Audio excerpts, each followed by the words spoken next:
Good morning, Ian Crouch with your 8:30 Hunter News update. The Newcastle District Court judge in the trial of a serial sex offender sentenced to at least 21 years jail has praised the courage of the victims in coming forward.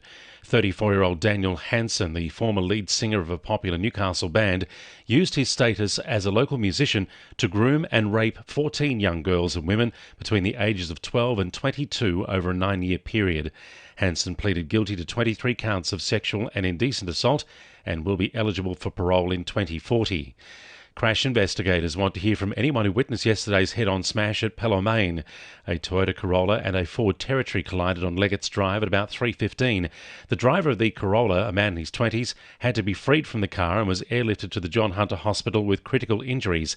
He's now reported to be in a stable condition. A woman driving the Ford was not injured. Witnesses or anyone with dashcam footage is urged to call Crime Stoppers. The Maitland Business Chamber says the federal government must commit to funding new infrastructure and community projects in the region. MBC has compiled a list of key projects it believes would accelerate Maitland's jobs and growth. These projects include the Weekly's drive to Raymond Terrace Link Road and a MRI machine licence for the new Maitland Hospital and a new community radio station. President Shane Hamilton says the Chamber will be lobbying the government for what's needed. We've got an opportunity here in the Hunter where potentially it could go either way, and what we're looking for is all parties to come together, have a look at this list and tell us whether they're on board with me, whether they think that it's a great idea and that they'll support these ideas, because it is about Maitland job growth, it's about Maitland business growth. Lake Macquarie Police have caught another 2 Sydney-siders travelling through our region as the crackdown on COVID compliance continues.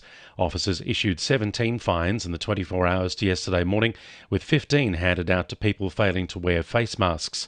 It comes after the region topped the state for fines earlier in the week, with 34 issued between Tuesday and Wednesday morning. It's hoped a financial boost from the state government will help Newcastle and Lake Macquarie councils unlock more regionally significant developments. Parliamentary Secretary for the Hunter, Taylor Martin, says speeding up the approval process will encourage more investment and create jobs. Newcastle and Lake Macquarie councils will each receive $350,000 from the Berejiklian government to cut the time it takes to assess regionally significant development applications. The pilot program will slash assessment times by 25% and is aimed at unlocking more housing, more jobs and local infrastructure. Rural fire service sheds are set for an upgrade, with Cessnock City Council securing $1 million for improvements on 11 sheds. Buckety and Laguna stations have attracted the most funding. Between them, they'll undertake major upgrades worth more than $500,000. Mayor Bob Pinsent says the funding is much needed across the local government area. Cessnock City Council has been successful in securing $1 million for 11 rural fire service sheds in the local government area, and that is so important because not that long ago we had catastrophic fires right across our LGA, and this money is certainly well needed to do the necessary upgrades. 2NURFM Sport. The night's match with ladder leaders Melbourne tomorrow night has been moved from Amy Park to the Gold Coast after the Storm are forced to relocate to Brisbane. The move will see all 16 NRL clubs operate out of Queensland following New South Wales and Victoria's recent COVID cases. An official kick-off time for the match is yet to be finalised. Meanwhile, coach Adam O'Brien says he's expecting fullback Kalen Ponga to bring his recent form from Origin 3 into tomorrow night's match. Jets coach Arthur Pappas is confident new recruit Becca McEldays will live up to expectations when he joins the club next season. Pappas says he's hopeful of having the Georgian international at training by the end of August. Cooks Hill United are set to be revealed as the 11th Northern New South Wales NPL team for the competition's expanded season next year. An announcement unveiling the second division leaders as the competition's newest team is expected to be made in the coming weeks.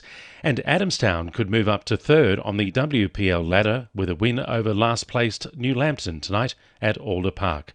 And the winning numbers in Powerball are 25, 32, 17, 16, 3, 11 and 26, and the Powerball number is 2.